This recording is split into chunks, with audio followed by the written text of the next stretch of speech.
First off, I'd like to say thank you for everybody doing the work that I posted yesterday. Some people still need to do some, but we'll get to that as things go along. So today, the purpose of this video is to kind of talk about what the Cold War was, how it started, its origins, and how America responded after World War II. You see here the years of the Cold War officially last from 1947 to 1991, but really can trace it back a lot further. This war encompasses a lot of things, like and the race to the moon. It also is the race to see who can get the biggest bomb. These two countries are really in competition with each other, as they are the two superpowers of the world. So, you need to know what really caused this. First off, if you look here, you got the causes. You got three different ones. You got the philosophical differences, you got the World War II conflicts, and you got the post-war conflicts. The Soviet Union and the philosophical differences, that their communism, and we've already kind of talked about this with the first Red Scare, how communism does not like capitalism. Capitalism, as we see today still, does not like communism. The two are polar opposites. It's like oil and water. They don't mix, can't mix. There's no way that they can actually work out. So, you got your United States free enterprise capitalism republic, whereas you Soviets are the complete opposite. You know, they're going to tell you everything they want you to know. They're going to tell you what you're going to learn in school. They're going to tell you what job you're going to work, and they're completely run by a dictatorship, which is one of the most ruthless men ever to live. In my opinion, probably the most ruthless man ever, Joseph Stalin. With the World War II conflicts, this is a big one. The Soviet Union complained, and they had a rightful reason for complaining because they lost so many people. They lost way more people. They broke their backs carrying the Western countries to win this war. And then, after so many men died, we finally established a second worthy front with D-Day. And the Soviets, by that point in time, were sure that they could probably win this war on their own, at least against Germany. And then we capped it off by flexing our muscles, because Truman himself, at a meeting at the Yalta Conference, said, "Hey, we've got a big weapon." They took it as a threat. They said, "You're flexing your muscles on us. You didn't really have to bomb them." And to be honest with you, we had to bomb Japan because we had talked about how they would not capitulate or surrender no matter what. They would give their lives comparing to surrender. Then we got the post-war conflicts. We had talked about the Yalta conferences, the Potsdam conferences, and how the Soviet Union said, "I didn't make a deal with you. I made my deal with Winston Churchill, who's no longer in charge. I made my deal with FDR, who's no longer in charge." And so the United States had no choice but to fight this. This is going to result in what is known as the Cold War, era of high tensions. They call it the Cold War because think of water. When it's cold, it freezes. And the molecules in the water, when they freeze, don't move around. But you let this thing get hot as water gets hot. Now the ice starts melting. It evaporates. And in an evaporative state, water is, the molecules are just bouncing all around. That's a hot war. So think of it that way. So, next thing we need to start with is the Iron Curtain. The Iron Curtain is this little area where you see my mouse going around. And you got these other countries right here. These are countries that both sides are really jockeying for. These red countries where you see I'm moving my mouse around, those are controlled by the Soviet Union. They had won them flat out right during the war. There was no questions asked. And Joseph Stalin, during the Yalta Conference, said, "Hey, We'll hold free elections. Truman asked for those elections. It's like, no, not doing it. He said, matter of fact, if the West tries to invade me again, and the West is this area right here where my mouse is moving, tries to invade me, you know what? They could come in these red area countries right here. They can take them over. They're not hurting my main country. So he called them a buffer area. Winston Churchill, Harry Truman, got mad about this. They said, hey man, this is not what we agreed on. And then he brings up the point, I didn't make agreements with you. And Churchill, you're not in charge. Churchill really responded by this by saying, you know what? You have formed an iron curtain. The iron curtain, as you can see, is right here along this little red line where my mouse is moving. So we got an easy question right here. Who first spoke of the red curtain? We just went over this. Of course, think about it for a second. Seconds up. Ding, ding, ding. Winston Churchill. That'll be a test question you will see on your next test. All right, containment. This is going to be huge. Whenever you think of the Cold War, if you could, stamp this on your head, stamp it somewhere, get a tattoo. I don't care what you do.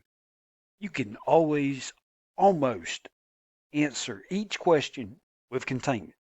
Because this is what we do. We look at communism as like this uncontrollable disease. That if it gets out of control, well, we're in trouble. And so the United States says, let's contain it.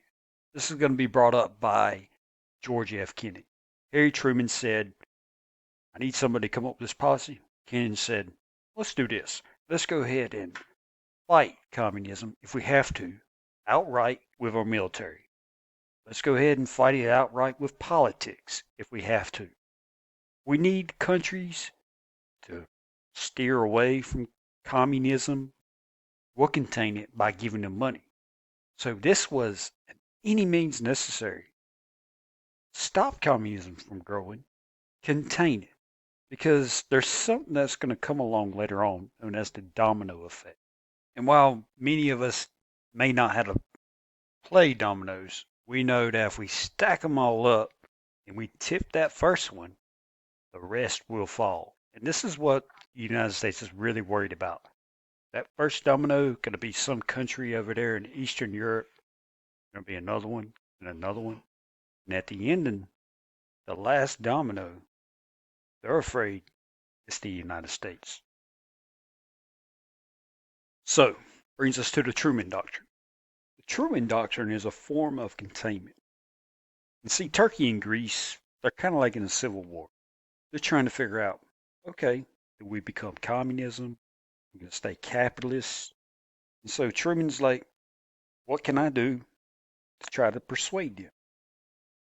So he gives them millions and millions of dollars to not turn towards communism. The official foreign policy after World War II is containment. It just made sense to him.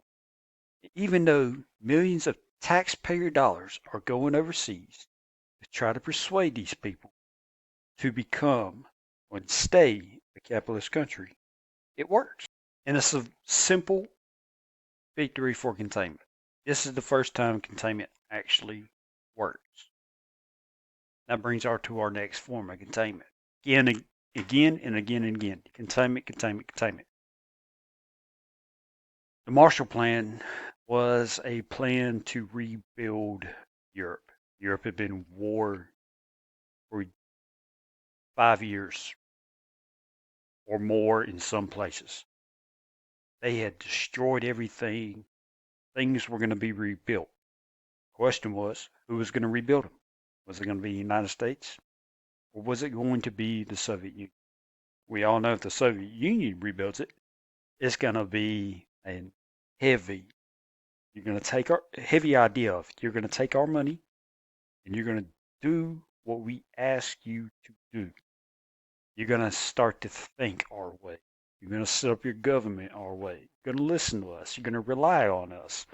The United States was like, nope, not having that, we'll send in millions and millions of dollars, actually $13 billion between 48 and 51 to go ahead and rebuild these countries. These countries had to be rebuilt. Now, you're like, oh my God, we're spending more money over there by sending these things over. This was a reciprocal process. What I mean by that is, look, we're sending things over there, but we're providing with Americans with tons and tons of jobs. Because you see this right here, this stamp was on everything. Today, we kind of see everything made in China.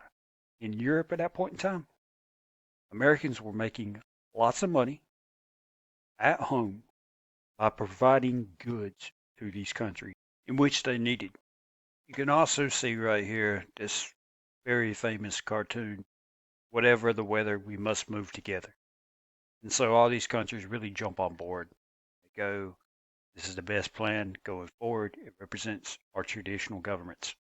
It was a big win-win for everybody. So, got another question here.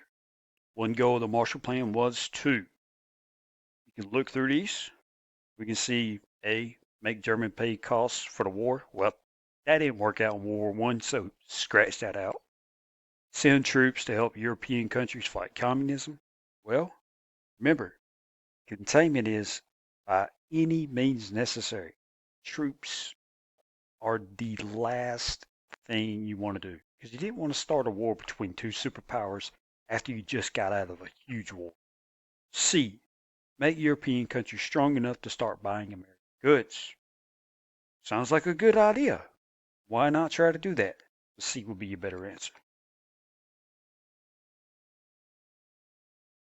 So, brings us to the Berlin airlift. And this is pretty much where we're going to stop today because this is a very complex issue. You notice here on the map where my mouse is kind of moving, this is West Germany. And then over here, you got East Germany.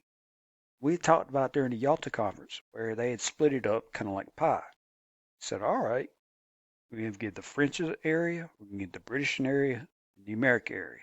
See right here, the British got their area, the West Germany part right here is going to be, I believe that's the American area. Then there's another zone down there where the French get. In Berlin, they had the same thing. But the thing is, you've got a piece of our pie inside of their pie. And so what our Americans do, we got to send supplies over here. And as we're sending supplies, the Soviets are like, hey, let's just cut off all the roads. Roadblock them, not allow them in. Then all this area, their piece of the pie will become part of our pie. So the Soviets they're all gung ho on this. And so this is kind of starting to make tensions rise because we can't send our stuff in, and the Soviets are kind of daring us to say, all right, what you going to do? And so when they do this in June of 1948, we say, here's what we're going to do.